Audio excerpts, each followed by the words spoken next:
आज के blouse cutting lecture में हम 4 tucks blouse cutting master point के बारे में समझेंगे। 4 टक्स ब्लाउज में पहला टक्स कमर की तरफ, दूसरा टक्स आर्मोल की तरफ, तीसरा टक्स क्रॉस टक्स और चौथा टक्स हुक आई की तरफ बनता है। 4 टक्स ब्लाउज में चारों ओर टक्स बनाने पर अच्छा फिटिंग आता है। पहला टक्स ये रहा, दूसरा टक्स ये, तीसरा टक्स ये क्रॉस और चौथा टक्स ये हुक आई की तरफ जो फोल्ड पार्ट की तरफ बनता है।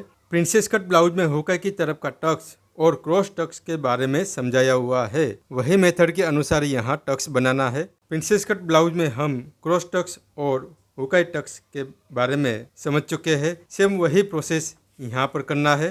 क्रॉस टक्स के लिए स्पेशल पेज बनाया है, उसमें समझे। कोई भी ब्लाउज में क्रॉस टक्स के लिए एक ही प्रकार का मेथड रहेगा। अब क्रॉस टक्स के बारे में मास्टर पॉइंट समझते हैं। जिस कस्टमर के लिए बिना क्रॉस टक्स का ब्लाउज बनाया हो और साइड पार्ट में सलवटें आ रही हो तो उनके लिए क्रॉस टक्स बनाना अनिवार्य होता है। जिस कस्टमर का बॉडी माप ज़्यादा हो तो उनके ब्लाउज में क्रॉस टक्स जरूर बनाना चाहिए। क्रॉस टक्स के बारे में हम princess shape cutting master point में समझ चुके हैं। सेम वही मेथड है, इसलिए हम यहाँ पर ज़्यादा डिटेल में नहीं समझ रहे। 4 टक्स ब्लाउज में सिर्फ आर्मोल टक्स के बारे में अलग से समझना है। ब्लाउज कटिंग लेक्चर 22 में समझाया हुआ है, वैसे यहाँ पर पहले रेगुलर टक्स बनाना है। लेक्चर 22 में हम समझ चुके हैं और यही टक्स के बारे में हम प्रिंसेस शेप में भी समझ चुके हैं। 4 टक्स ब्लाउज में यह आर्मोल टक्स को पैक नहीं करना है, परंतु प्रिंसेस शेप में आर्मोल में स्पेशल टक्स के बारे में समझाया हुआ है, उस तरीके से यहाँ मार्क करना है। ड्राफ्टिंग में देखें। आर्मोल टक्स पैक करने के बाद हमने यहाँ पर स्पेशल डार्ट बनाया था। स्पेशल डार्ट के लिए मेथड भी हमने समझाया हुआ है। सेम वही मेथड यहाँ पर उपयोग करना है। अगर आप मेन चेस्ट के ऊपर से आर्मोल की तरफ अच्छा फिटिंग चाहते हैं तभी स्पेशल टक्स बनाए, नहीं तो रेगुलर टक्स बनाए। सिंपल 4 टक्स ब्लाउज के साथ बेल्ट वाला ब्लाउज बनाना हो तो नीचे की तरफ अंडरबस्ट राउंड का सर्कल कटिंग ना हो वैसे शेप बनाकर कटिंग करें। बेल्ट पार्ट का स्पेशल पेज बनाया है, उसमें देखें। ये सिंपल 4 टक्स के साथ आपको बेल्ट वाला बनाना है, तो जैसे हमने प्रिंसेस में भी समझा ठीक वैसे यहाँ अंडरबस्ट राउंड का सर्कल से यहाँ नीचे की तरफ से बेल्ट पार्ट के लिए कोई भी शेप बना सकते हैं। अब हम 4 टक्स के बारे में पूरा मार्किंग करके समझते हैं। हमने बेसिक बैक पार्ट और फ्रंट पार्ट कटिंग किया, वो पहले कॉलर नेक ब्लाउज होता है। तो यहाँ पर हमारा जो फ्रंट पार्ट है वो कॉलर नेक के लिए है। हमें यहाँ पर पहले आर्मोल टक्स बनाना है।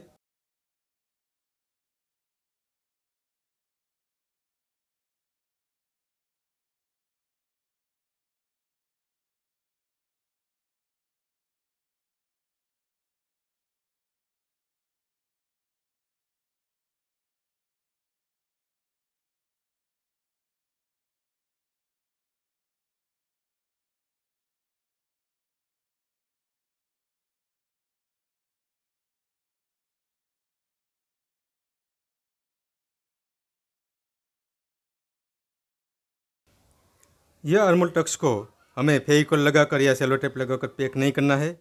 ड्राफ्टिंग में ड्रॉ किया है वैसे समझना है। एपेक्स पॉइंट से 1 इंच अंतर पर आर्मोल टक्स का एंड होगा।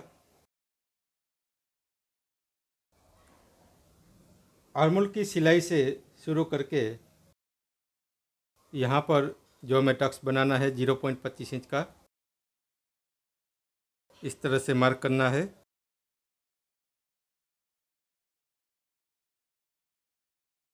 अब हमें ये पार्ट को ओपन कर देना है।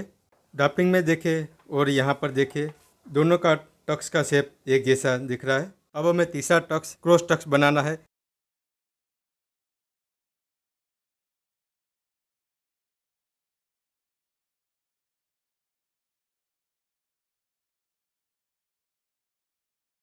मेथड के अनुसार टक्स की चौड़ाई 1 and 1 पॉइंट आ रहा है।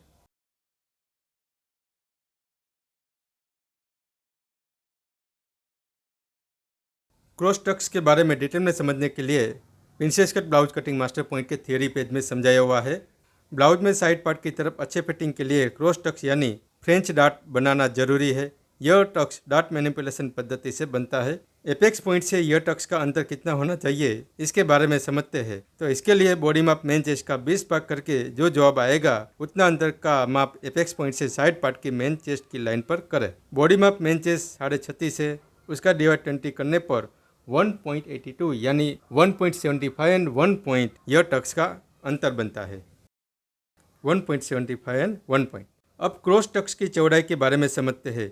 ज़्यादातर ब्लाउज में क्रॉस टक्स की चौड़ाई 1 इंच की बनाई जाती है, परंतु अलग अलग बॉडी माप अनुसार टक्स की चौड़ाई कम ज़्यादा करनी पड़ती है, तो यह उलझन दूर करने के लिए यहाँ मेथड समझा रहे वैसे मार्क करें। बॉडी माप मेन चेस्ट और कमर राउंड में जितना अंतर का माप आया है उसका 5 भाग करें। बॉडी माप मेन चेस्ट 36.5 है और बॉडी माप कमर राउंड 31 है।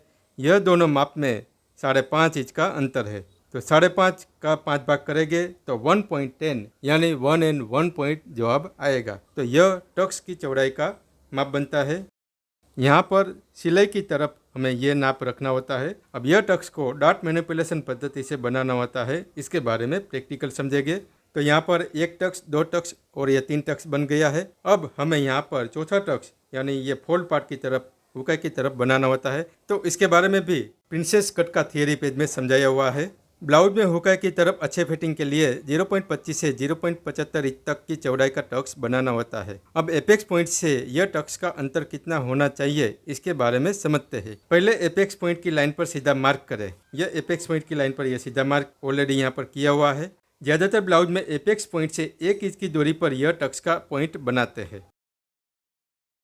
ज़्यादातर यहाँ पर एपेक्स पॉइंट से 1 इंच की दूरी पर टक्स पॉइंट बनाते हैं, परंतु अलग अलग बॉडी माप के अनुसार इसका अंतर कम ज़्यादा होना चाहिए, इसलिए यहाँ मेथड समझा रहे। बॉडी माप मेन चेस्ट का 20 भाग करके जो जवाब आएगा उसमें से आधा इंच माइनस करके जो जवाब आएगा उतना अंतर का माप एपेक्स पॉइंट से फोल्ड पार्ट की तरफ करें।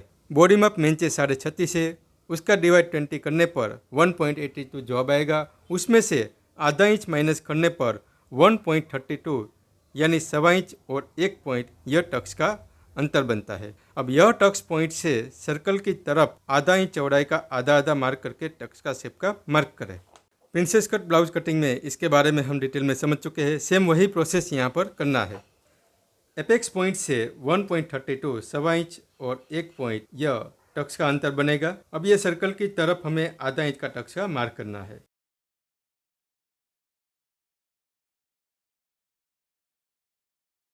तो इस तरह यहाँ पर 1 टक्स, 2 टक्स, 3 टक्स और 4 टक्स बन जाता है। अब कॉलर नेक ब्लाउज के लिए जो शेप बनाना है वो आप बनाएं।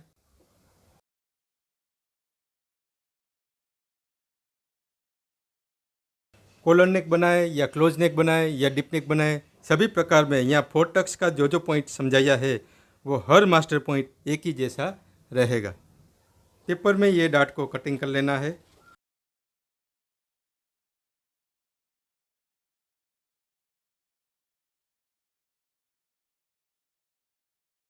यहाँ पर सेलो टेप लगा दीजिए ताकि ये पार्ट इधर उधर खिसकेगा नहीं।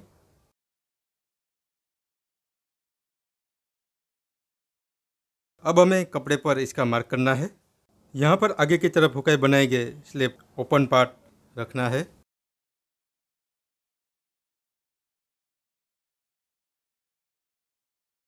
कपड़े पर आप पेंसिल से मार्क कर सकते हैं, लेकिन बॉल पेन से मार्क नहीं करना चाहिए क्योंकि बॉल पेन का दाग नहीं जाएगा, पेंसिल का दाग भी नहीं रहेगा। वॉश करने के बाद इसका दाग भी निकल जाता है।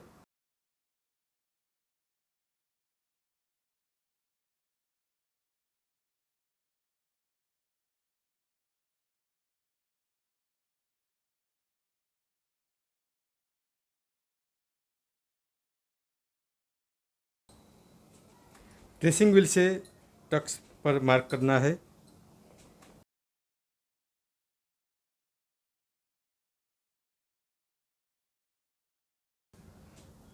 यहाँ सिलाई मार्क की तरफ मार्क करें।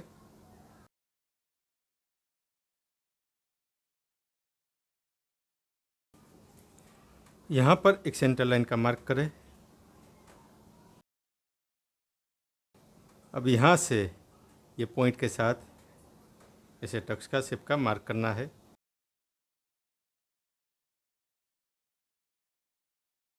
यह सिलाई मार्क है, इसलिए कटिंग के लिए हमें अंदर से मार्क करना है। 0.25 एंड 1 पॉइंट मार्जिन का मार्क कर देना है। यहाँ पर हमें कट नहीं करना है, क्रॉस टक्स की तरफ भी कट नहीं करना है, सिर्फ मेन टक्स पॉइंट आएगा वहीं पर कट करना है, क्योंकि यहाँ का जो टक्स है वो वन साइड बना है। अब ये 4 टक्स का फाइनल मार्किंग हो चुका है, इसको कटिंग कर लेना है।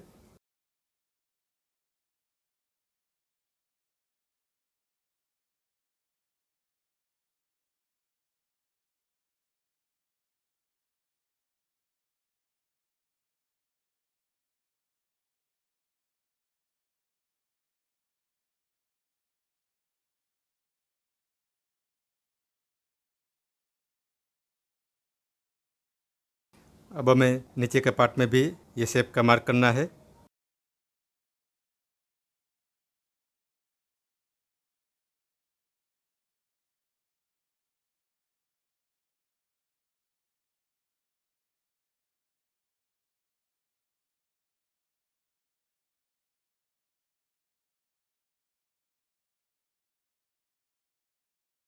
ब्लाउज का मेन टक्स है वो यहाँ पर आते आते स्मूथ बनता है।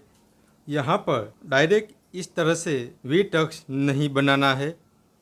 अगर आप डायरेक्ट वी टक्स बनाएंगे तो एपेक्स पॉइंट की तरफ पॉइंट निकल आएगा, तो ऐसा ना हो इसलिए यहाँ पर हमने समझाया वैसा ही ये राउंड वाला स्मूथ टक्स होना जरूरी है। इस तरह यहाँ पर कॉलर नेक में 4 टक्स कटिंग हो जाता है। नेक्स्ट लेक्चर में हम deep neck 4 tucks blouse master point के बारे में समझेंगे। आज का ये आपका दिन शुभ रहे। धन्यवाद।